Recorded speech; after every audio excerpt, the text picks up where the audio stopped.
ladies and gentlemen, and welcome back to whatever this is. I'm Lex, and I live in the 6x12 cargo trailer back over yon.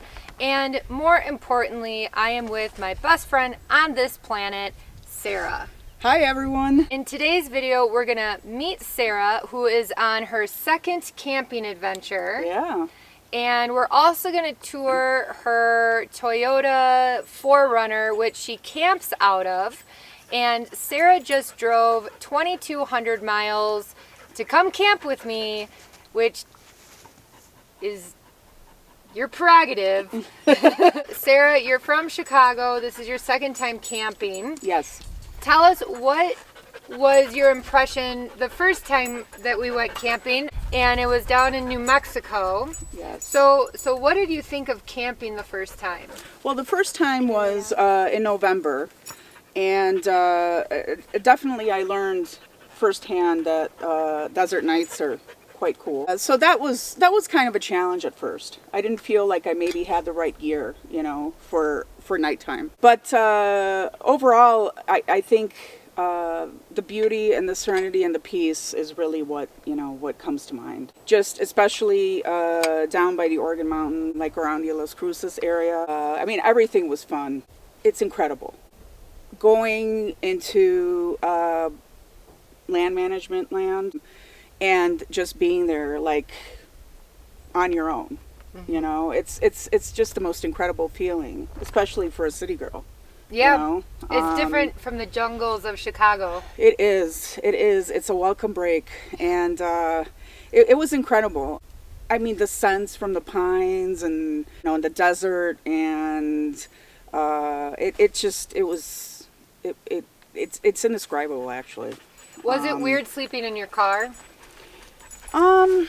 Actually, I got used to it pretty well. I should say the weirdest thing was probably learning how to go to the bathroom in a bucket. Yeah. Yeah. Do you feel more comfortable going to the bathroom in a bucket now? I do. Yes. Okay. Yes. At first, I was a little shy about it. Sure. But it turns out it's actually quite freeing. Isn't it? It is. Yeah. The first camping experience was excellent, and I'm grateful that I was with you because being a new camper, I didn't really know much about what I needed to bring, and so I had you tell me what more or less what I needed, and the car did really well. Yeah, it was your first experience off-roading in this, right? It was. Because this is the model that's set to off-road. One of them, yeah. One of them. But it was nice to know that I could go on some of the rockier places in the desert. Mm-hmm. Which we did. Which we sure did, yeah. Actually, it was the first experience. That first night, all of a sudden I found myself going over medium-sized boulders. Now that you've camped in the woods, what do you like better, the woods or the desert? Or they're just different in their own way? They are different in their own way. I think that for me, getting out of the city just means trying to relax and find peace and serenity, and I certainly felt like I could do that in both places. Yeah. It's just a wonderful experience. Now, with you driving 2,200 miles and you drove it like a bat out of hell. Yeah, I tend to go a little fast. Do you have any tips for driving that far safely? I always carry a rather large box of emergency items. Most of them are winter related because of, living in Chicago. And then, last time it was November, so I'm always thinking about de-icing. I'm thinking about getting stuck in the snow, all that stuff. Now, you're a female. As a woman, because people like to think... Last time I checked, yeah. Yeah, right? So a lot of people wonder about women driving across country. Yes. By themselves. Absolutely. And you stayed at I stayed in the rest areas. I felt safe. I don't know if it's this particular time, but you will have most of the time you'll have patrols in rest areas. One of the ones I stopped up in Idaho actually did have the police there. Oh, okay. So I don't know if that's normal, but I like the rest areas. I actually did that on the way to New Mexico last time too. Oh, okay. I stayed in a rest area in Texas. Okay. The other thing I like about the rest areas is usually they have tourist information. Fair, yeah. So, you know, you can get a map, get some information, talk to the folks in there, and then yeah, just And you felt sleep safe? a few hours. I totally felt safe. Okay. Yeah, I felt safe, and I didn't have any issue whatsoever. So I think anyone can do it. I really do. Next, what we're going to do is we're going to tour Sarah's setup, which is really smart, especially for someone that just does elongated camping. Like, she'll be here for about 10 days. Yeah. We're also going to show a new toy that she brought, the Biolite stove. And we cooked on it last night, so stay tuned for how to dress up some chili.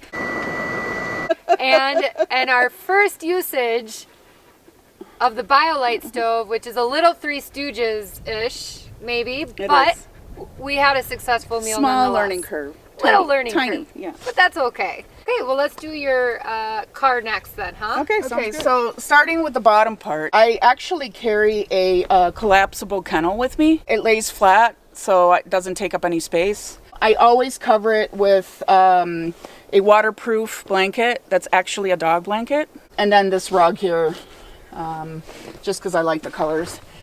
I travel with your basic twin inflatable mattress. I like the fact that you can control how inflated it is so that I can use the back part. I don't know if you can see that. I can use the back part as a backboard. And then it fits perfectly in the 4Runner. I did do reflectix this time for a little privacy. It also helps you feel safer in those rest areas. Good point. You know, you don't want anyone peeking in on you while you're sleeping. You don't want a peeping Tom? No, not this time. I'm not the type of person who would normally buy North Face, but I did get this sleeping bag on sale. It's a double sleeping bag, which is good for me since I'm bigger. You know, for bigger folks out there.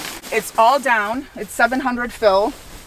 And I've slept in it the last 2 nights, and it's like if you could sleep in a cloud or inside a cotton ball, that's what it feels like. It's just completely surrounds you, and it's super light, and it's just so warm. So it's pretty large. I mean, you could definitely probably fit 2 people in here. It's called a camphorter. I just put it right on top and crawl in, and then I'm all set. Very simple, very easy setup. How do you fit in there with your dog? Because you have a big dog. I do have a big dog. He sleeps on. I have a little space on the right here, or on the left, on our left, and he actually usually sleeps there, or he sleeps at the foot of the bed. So there's not really an issue. He curls up, and he's a good sleeper. He does well in the car, so there's never any problem with him. Well, the separator between the back and the front. Yeah, the separator. And it's meant for dogs, but you use it like a backrest. I do actually use it as a backrest. And what's nice about it, let's go around to the... So what I like about it is that, first of all, it's light. So moving it from, like when I have the seats up, moving it to the front, really easy. It's aluminum. It's washable. It's just Velcroed on. It's got the straps that tie to the bottom and around the headrest. Cool. So it's just really simple. But it's sturdy enough that I can actually, while I'm traveling, I can actually tie like my pillows to it with bungee cords and blankets, different things, even my cooler.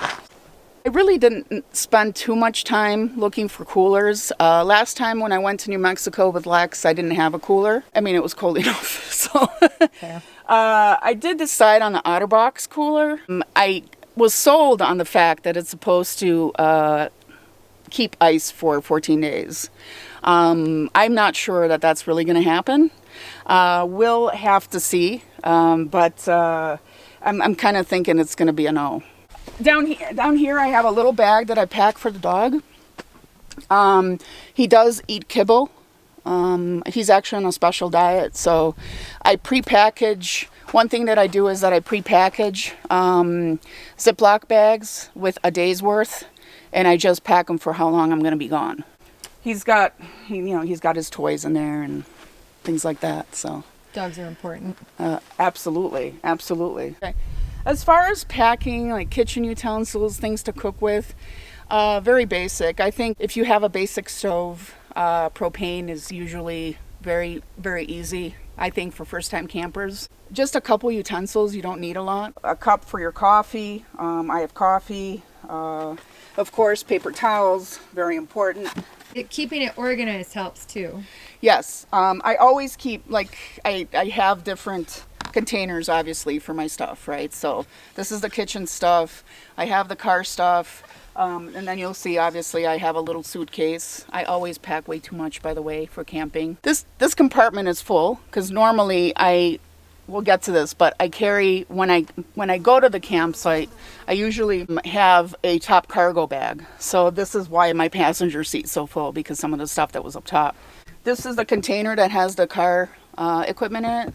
This is my large toiletry container. It's like a miniature Walgreens.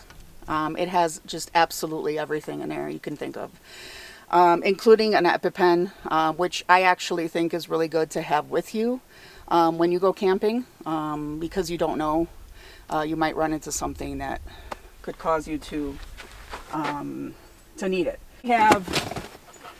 Then we have my suitcase. I have a soft water jug. I actually really love this jug. I've had it since November. I do have a radar detector in my car.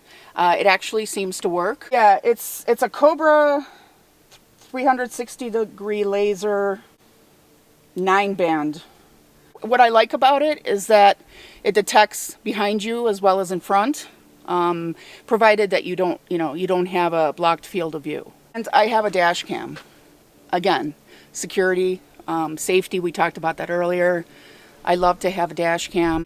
You just never know what's gonna transpire in front of you on the highway. Oh, I have another vehicle. It's an all-wheel drive. It's a little Suzuki. It came with cargo bars when I first bought it. And so I thought, initially, instead of going through and spending the additional money for the bars, I would just repurpose them. Unfortunately, the end caps came off rather quickly. So what I did is I caulked the inside of it to prevent moisture from going in. What I did on top is the rubber inserts came off, the original bars. So I actually got some weather stripping, like door weather stripping that you would put on a screen door. And I stripped them through the middle and then caulked them. So it just adds a little bit more stability so that you don't have metal on metal, and that the top cargo rack doesn't slip. I always carry a box of prepackaged firewood with me. You're going to have to check because if you go, like, the different parks and different national forests have rules like regarding what kind of wood you can take in. But usually the prepackaged stuff is okay. I always carry it with me just for emergencies in case it really rains and you want to get a fire started, you want to keep warm, you have that. Stay tuned because we're going to continue in this video with our Biolite cooking. I want to thank Sara for showing us her temporary home. A little fun fact about Sara is she's originally from Italy, so why don't you say something in Italian? Sono molto contenta di essere qui con voi e vi ringrazio tanto. I basically said I'm very happy to be here with all of you and with Lex, and I thank you all very much for watching. Okay, let's do some cooking. Hot, sustained fire. Is getting too hot for your cooking needs. Got the Biolite blog for an awesome... So if I want to make the fire stronger, I press this. Yeah. There's only one way to find out. And it's not reading instructions.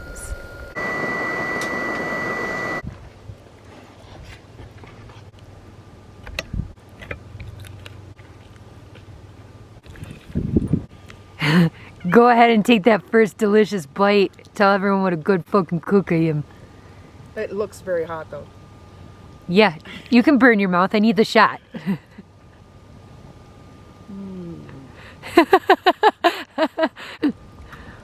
You're the best cook. They call me Chef Boyer Lex. No, that's too high. You gotta turn it And I'm not very good at aiming. oh yeah, look, charging. Thank you so much for watching. If you got anything out of this video, please like and subscribe, and we'll see you next time.